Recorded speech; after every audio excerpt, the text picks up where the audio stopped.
Hello everyone. आज हम देखेंगे कि लिनक्स में फाइल परमिशन क्या होता है। तो फाइल परमिशन को समझने के लिए हम टर्मिनल पे जाते हैं। तो मैं सीडी करके डेस्कटॉप पे जाता हूँ। तो मैं डेस्कटॉप पे आ चुका हूँ। तो फाइल परमिशन क्या होता है मैं आप लोगों को थोड़ा शॉर्ट में बता देता हूँ। तो फाइल का हर एक फाइल का एक परमिशन होता है। तो परमिशन क्या क्या होता है, रीड होता है, राइट होता है और एग्जीक्यूट होता है। एग्जाम्पल के तौर पर आप मान लीजिए कि आपके पास एक सिस्टम है लिनक्स का। तो आपका कोई दोस्त या फिर कोई रिलेटिव आपके पास अपना सिस्टम चाहता है आपका, क्योंकि मान लीजिए उसके पास उसका कोई पर्सनल काम है आपका सिस्टम में। मतलब आपका सिस्टम नहीं, लिनक्स में कोई काम है। तो आपको उसे देना पड़ेगा आपका सिस्टम। तो आप क्या करेंगे, आपका जो सेंसिटिव डेटा है आपके पास, आप उस सब का परमिशन डिसअलाउ कर सकते हैं। मतलब आप चाहते हैं कि वो मेरा सिस्टम तो यूज़ करे, लेकिन मेरा जो पर्सनल फाइल्स है उसे ना एक्सेस कर पाए। तब आप इस कमेंट का यूज़ कर सकते हैं, इस प्रोसेस का। तो इसके मदद से आप परमिशंस को रिमूव कर सकते हैं बेसिकली। तो मैं कैसे चेक करूँ कि मेरे पास क्या क्या परमिशन है। तो इसके लिए कुछ कमांड्स आता है। जो पहला वाला जो है वो है एल करके आप परमिशंस देख सकते हैं यहाँ पर RWX का मतलब रीड राइट एग्जीक्यूट। ठीक है। तो ये पहला वाला जो तीन है, ये है यूज़र के लिए। उसके बाद वाला जो है वो है ग्रुप के लिए, और उसके बाद वाला जो है वो है अदर्स के लिए। तो लिनक्स के सिस्टम में तीन तरह का यूज़र होता है। तीन नहीं, बेसिकली चार तरह का। एक होता है रूट यूज़र, और एक होता है नॉर्मल यूज़र, एक होता है ग्रुप, और एक होता है अदर्स। तो हम एक एक करके सभी को समझेंगे। उससे पहले हम परमिशंस को देखने का कुछ और तरीका देख लेते हैं। एक और होता है, हमने अभी यूज़ किया एल, और एक होता है जो कि ls-l। इसके मतलब से भी हम परमिशन देख सकते हैं। एक और होता है ls-ltr। इसके मदद से भी हम अपना परमिशन देख सकते हैं। तो चलिए हम अपना काम प्रैक्टिकली स्टार्ट करते हैं। तो यहाँ पर अगर मैं चाहता हूँ, यहाँ पर मेरे पास एक फाइल है बोस नाम का। तो मैं अगर इसे रीड करना चाहूँ तो आप देख पाएंगे, यहाँ पर मैं इसे रीड कर पाऊंगा।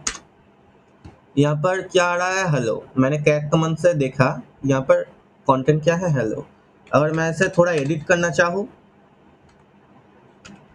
तो एडिट भी मैं कर सकता हूँ। यहाँ पर अगर मैं यहाँ पर लिखूँ हेलो एवरीवन, और यहाँ पर मैं इसे सेव कर सकता हूँ। तो फिर से अगर मैं कैट करके बोस करूँ तो यहाँ पर आप देख पाएंगे कंटेंट चेंज हो चुका है, हेलो एवरीवन। ठीक है। तो मैं इसे रीड भी कर सकता हूँ, मैं इसे राइट भी कर सकता हूँ।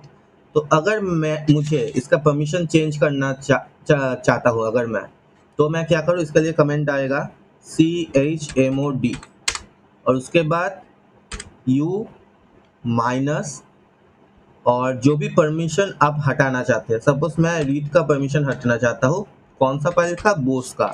तो मैंने यहाँ पर कौन सा कमांड यूज़ किया, chmod, और उसके बाद यू का मतलब यहाँ पर यूज़र। अगर आप ग्रुप चाहते हैं तो जी लिखिएगा, और अगर अदर्स चाहते हैं तो ओ लिखिएगा। तो फिलहाल मैं यूज़र का परमिशन हटाना चाहता हूँ, इसलिए मैंने यू लिखा। और परमिशन, क्योंकि मैं परमिशन हटा रहा हूँ, इसीलिए मैंने माइनस लिखा। यहाँ पर मैंने माइनस लिखा। अगर मुझे परमिशन देना है तो मुझे यू के बाद प्लस निकलना पड़ेगा, और उसके बाद फाइल का नाम, या मेरा फाइल का नाम क्या है, बोस। तो मैं रीड का परमिशन फिलहाल हट रहा हूँ, और अगर एंटर दबाऊँ तो मेरा परमिशन हट चुका है। तो मैं कैसे चेक करूँ मेरा परमिशन हट चुका है, मैं यहाँ पर कैट करूँगा, और उसके बाद मेरा जो फाइल है उसका नाम दूंगा। कैट करके मैंने बोस किया, तो यहाँ पर आप देख पाएंगे परमिशन डिनाइड दिखा रहा है। तो अगर मैं कुछ परमिशन और भी हटाऊँ, यू माइनस राइट, उसके बाद बोस, तो अगर मैं इसे नैनो करके एडिट भी करने जाऊँ तो यहाँ पर आप लोगों को आउटपुट यहाँ पर परमिशन डिनाइड दिखाएगा, क्योंकि मेरे पास परमिशन नहीं है इसे चेंज करने के लिए। तो अगर मुझे फिर से परमिशन देना पड़े तो chmod करके user plus read and right. तो एग्जीक्यूट मैं नहीं दे रहा यहाँ पर, क्योंकि मैंने एग्जीक्यूट का परमिशन नहीं हटाया है। और यहाँ पर मैंने नाम दे दिया। फिर से अगर मैं कैट करके बोस करूँ तो मैं यहाँ पर मेरा कंटेंट मैं पढ़ पाऊँगा। तो ये तो गया नॉर्मल काम, ठीक है। और एक चीज़ आता है यहाँ पर chmod, और यहाँ पर यूज़र मैं यूज़ कर रहा हूँ क्योंकि मैं यूज़र का परमिशन चेंज करना चाहता हूँ। अगर मैं ग्रुप का परमिशन चेंज करना चाहता हूँ तो भी मुझे यहाँ पर जी लिखना पड़ेगा, और मैं अगर अदर्स का परमिशन चेंज करना चाहता हूँ तो मुझे यहाँ पर ओ लिखना पड़ेगा। तो ये काम एक एक करके करने में थोड़ा प्रॉब्लम आता है। तो अगर आप तीनों मतलब यूज़र, ग्रुप और अदर्स को तीनों को एक साथ परमिशन डिनाई करना या फिर परमिशन देना चाहते हैं तो सिंपली यहाँ पर ए प्रेस कीजिएगा, ए प्लस, तो फिलहाल मैं देना चाहता हूँ read write and execute RWX और उसके बाद फाइल का नाम। ए करने से आप एक बार में सभी को परमिशन दे सकते हैं या फिर परमिशन देनी भी कर सकते हैं। तो मैंने दे दिया chmod करके, तो कैट करके मैं देख लेता हूँ। तो हाँ, यहाँ पर मैं इसे यूज़ करना चाहता हूँ। तो यहाँ पर एक कन्फ्यूजन क्रिएट होता है। अगर आप जिसे अपना सिस्टम दे रहे हैं वो अगर चाहे तो आपको सिस्टम से chmod कमांड यूज़ करके तो आपका परमिशन चेंज कर सकता है। वो तो आराम से आपका कंटेंट को रीड कर सकता है, राइट कर सकता है। तो फिर क्या होगा, इसके लिए एक और फंक्शन आता है, फंक्शन नहीं, एक सिस्टम है जो कि है आपको उस परमिशन को रूट यूज़र से परमिशन चेंज करना पड़ेगा। एग्जाम्पल के लिए यहाँ पर एक फाइल है ls करके, मैं आप लोगों को दिखा देता हूँ। यहाँ पर है अनिक, ये अनिक नाम से एक फाइल है। तो फिर अगर मैं यहाँ पर अनिक को रीड करना जाऊँ तो मैं इसे रीड नहीं कर सकता, परमिशन डिनाइड। अगर इसे एडिट करना जाऊँ तो मैं इसे एडिट भी नहीं कर सकता। तो अब आप बोलोगे तो कोई बात नहीं, मैं chmod लगा के इसे चेंज कर लूँगा।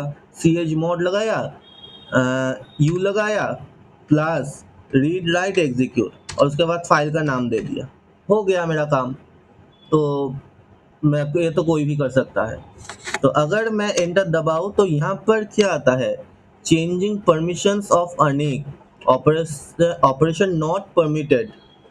तो ये क्यों हो रहा है, तो ये इसीलिए हो रहा है क्योंकि मैंने इसका परमिशन रूट यूज़र से रिमूव कर रखा है। तो अगर कोई मैंने थोड़ी देर पहले जो कहा, अगर कोई अलग यूज़र आपका सिस्टम को चेंज करना चाहे, उसका परमिशन चेंज करना चाहे तो वो परमिशन चेंज कर सकता है। लेकिन आपने अगर उस परमिशन को रूट यूज़र से हटा रखा है तो फिर वो आपका परमिशन चेंज नहीं कर पाएगा। उसके लिए उसको रूट यूज़र पर जाना होगा, और रूट यूज़र का पासवर्ड तो सिर्फ आपको ही पता होगा, उसे तो नहीं पता होगा, इसलिए वो इस फाइल को एक्सेस नहीं कर पाएगा। तो अगर मुझे ये चेंज करना हो इस परमिशन को तो मुझे सुपर यूज़र बनना पड़ेगा जो कि है रूट यूज़र। तो मैं यहाँ पर रूट में आ चुका हूँ, क्लियर कर देता हूँ। तो अगर मैं यहाँ पर लिखूँ chmod और मैं परमिशन देना चाहता हूँ फिलहाल रीड राइट एंड एग्जीक्यूट का, किसका, यूज़र नहीं, मैं ऑल कर देता हूँ। यहाँ पर सभी को मैं परमिशन देना चाहता हूँ। एग्जाम्पल के तौर पर आप मान लीजिए, तो chmod लगाया, ए फॉर ऑल और उसके बाद प्लस साइन लगाया और रीड राइट एग्जीक्यूट, मतलब जितने सारे यूजर्स है सभी इसे रीड राइट एंड एग्जीक्यूट तीनों ही कर सकता है, और उसके बाद फाइल का नाम दे दिया और एंटर दबाया। तो इससे क्या हुआ, इससे इसका फाइल का परमिशन चेंज हो गया। कहाँ से चेंज हुआ, रूट यूज़र से। तो रूट यूज़र से परमिशन चेंज होना एक बहुत बड़ी बात है। अगर मैंने थोड़ी देर पहले ही आप लोगों को एग्जांपल दिखाया कि एक फ़ाइल, मेरा ये जो फ़ाइल है अनिक नाम का फ़ाइल, इसे मैंने नॉर्मल यूज़र से मैंने चेंज करना चाहा, अयन नाम का यूज़र से, चेंज नहीं हुआ क्योंकि ये रूट से इसे ब्लॉक किया गया था। तो मैंने इसे रूट से ओपन कर दिया। तो अब जाके देखते हैं मैं इसे एक्सेस कर पाता हूँ या नहीं। तो यहाँ पर अगर मैं ls करके देखूँ तो यहाँ पर मेरा 4 फाइल है, अनिक, बोस, प्रोजेक्ट और टेस्ट। ये दोनों मेरा अलग पर्पस का है। तो फिलहाल हम किसे एक्सेस करने का कोशिश कर रहे थे, अनिक। तो अनिक का परमिशन भी देख लेते हैं, ls-l करके, डबल एल भी कर सकते हैं आप। तो यहाँ पर आप देख पाएंगे अनिक नाम का जो यूज़र है, अनिक नाम का जो फाइल है उसका यूज़र कौन है, यहाँ पर रूट यूज़र है और उसके बाद परमिशन इसे ऑल किया गया है।